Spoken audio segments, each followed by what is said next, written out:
with Book and Pipe.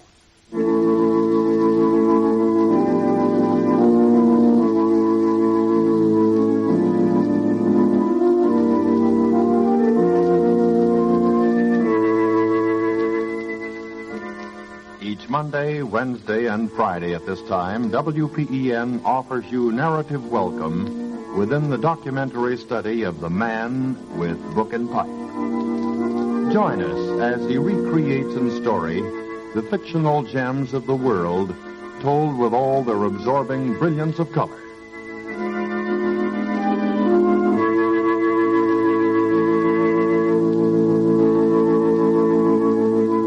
And now we're motioned into the paneled study of our host, Francis Valenta. Listen now to the man with Book and Pipe. Good evening, ladies and gentlemen. This is the man with Book and Pipe.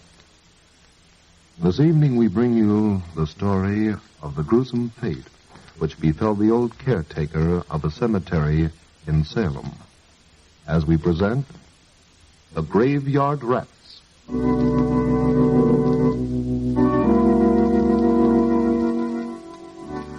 Old Mason, the caretaker of one of Salem's oldest and most neglected cemeteries, had a feud with the rats.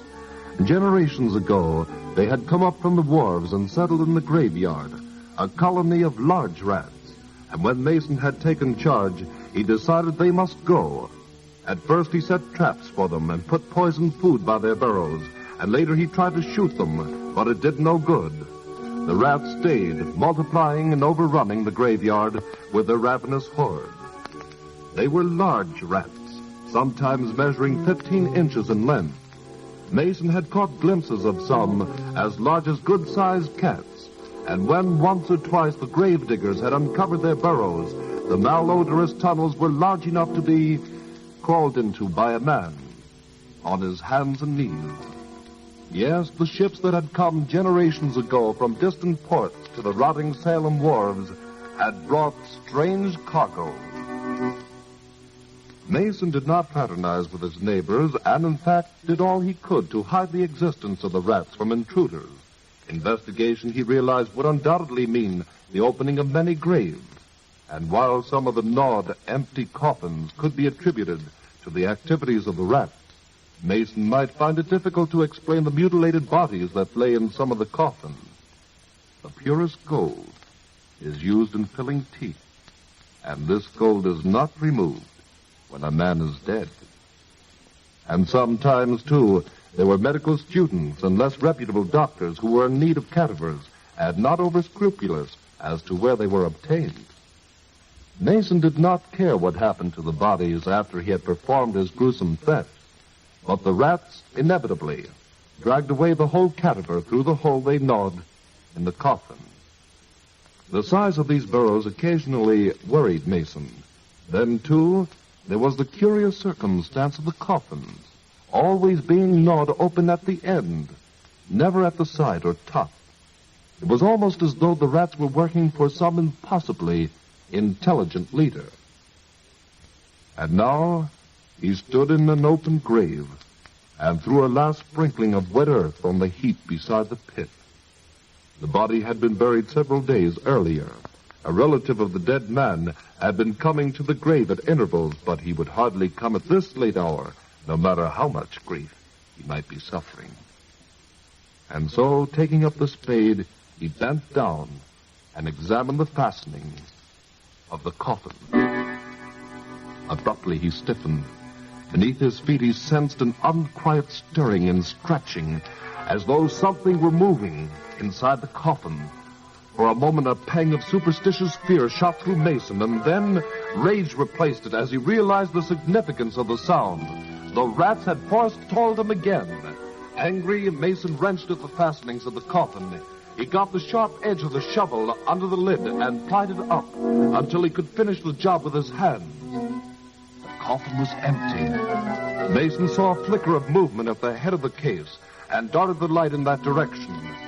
The end of the coffin had been gnawed through, and a gaping hole led into the darkness. The black shoe, limp and dragging, was disappearing as Mason watched, and abruptly he realized that the rats had forestalled him by only a few minutes. He fell on his hands and knees and made a hasty clutch at the shoe. The shoe was tugged from his grasp. He heard a sharp squealing. It must have been a large one. It had to be, or the corpse could not have been dragged along. Mason wondered at the size of the rats that could carry away a man's body, but the thought of the loaded revolver in his pocket fortified him. Probably, if the corpse had been an ordinary one, Mason would have left the rats with their spoils and ventured into the narrow burrow. But he remembered an especially fine set of cufflinks, as well as a stick pin that was undoubtedly a genuine pearl. With scarcely a pause, he clipped the flashlight to his belt and crept into the burrow. It was a tight fit, but he managed to squeeze himself along.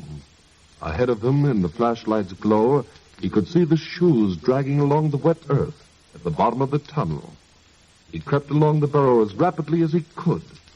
The air had a musty stench.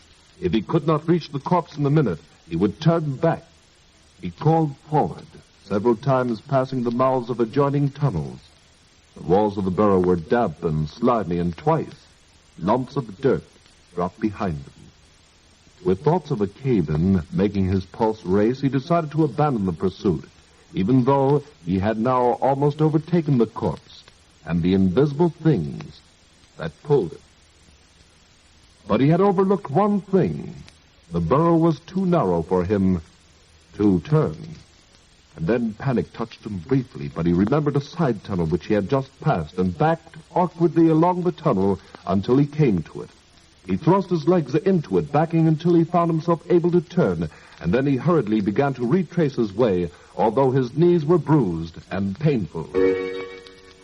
Then agonizing pain shot through his leg. He felt sharp teeth sink into his flesh. There was a shrill squealing and the scurry of many feet. Flashing the light behind him, Mason caught his breath as he saw a dozen great rats watching him intently, their slitted eyes glittering in the light. They were great, misshapen things as large as cats, and behind them he caught a glimpse of a dark shape that stirred and moved swiftly aside into the shadow, and he shuddered at the unbelievable size of the thing. The light had held them for a moment, but they were edging closer, their teeth dull orange in the pale light. Mason tugged at his pistol, managed to extricate it from his pocket, and aimed carefully, send a bullet into one of them. The rolling thunder of the shot deafened him for a time, and the clouds of smoke set him coughing. And when he could hear again, and the smoke had cleared, he saw that the rats had disappeared. He put the pistol back and began to creep swiftly along the tunnel, and then with a scurry and a rush they were upon him again.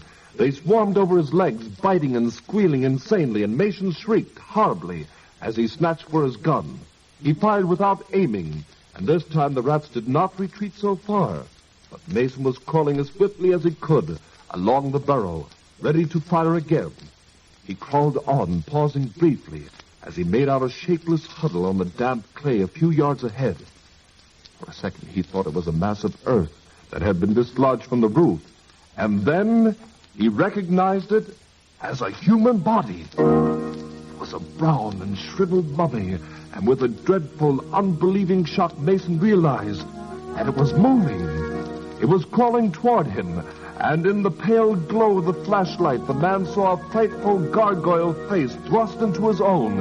It was the passionless skull of a long-dead corpse, and the glazed eyes, swollen and bulbous, betrayed the thing's blindness. It made a faint groaning sound as it crawled toward Mason, stretching its ragged and granulated lips in the grin of dreadful hunger.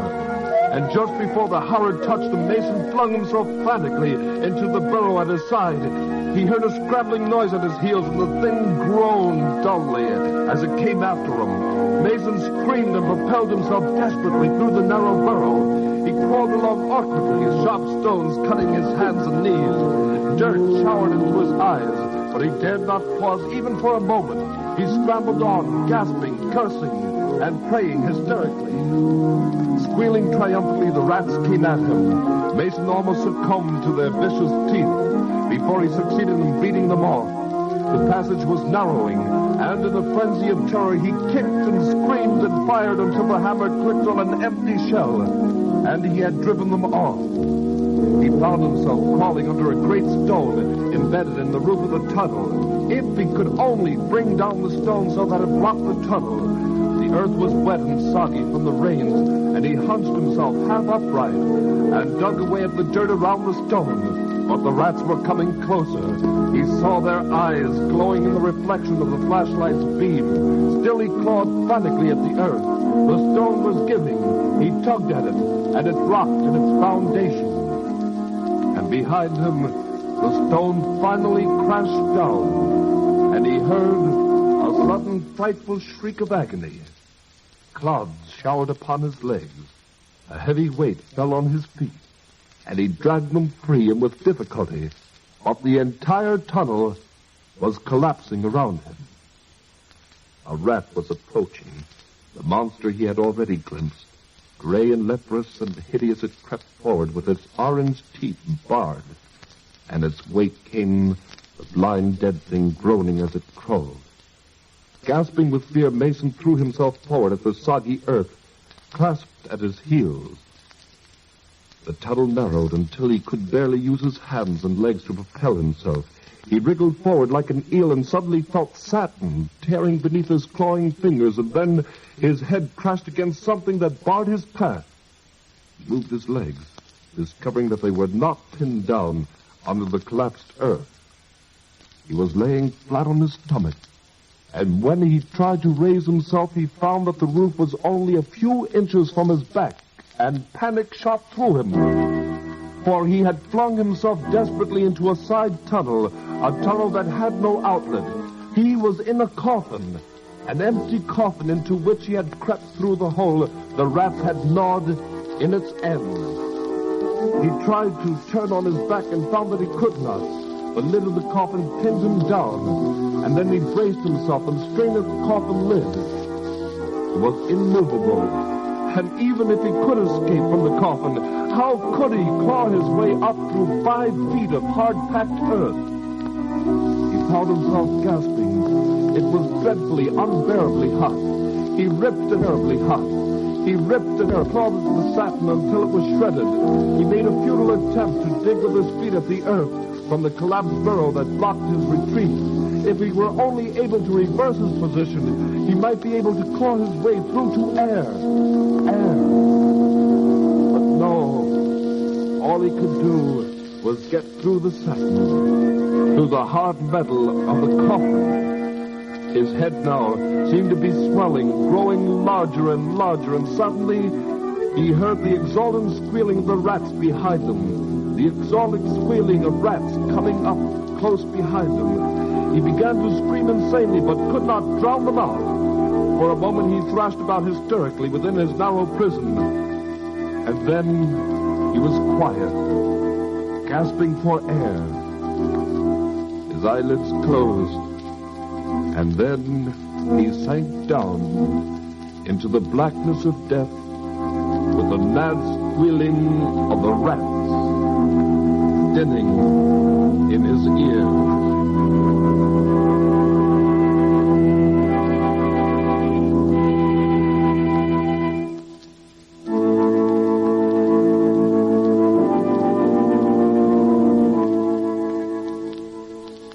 This is the man with book and pipe again, ladies and gentlemen, extending to you the invitation to listen again on Wednesday evening when we'll bring you another story that America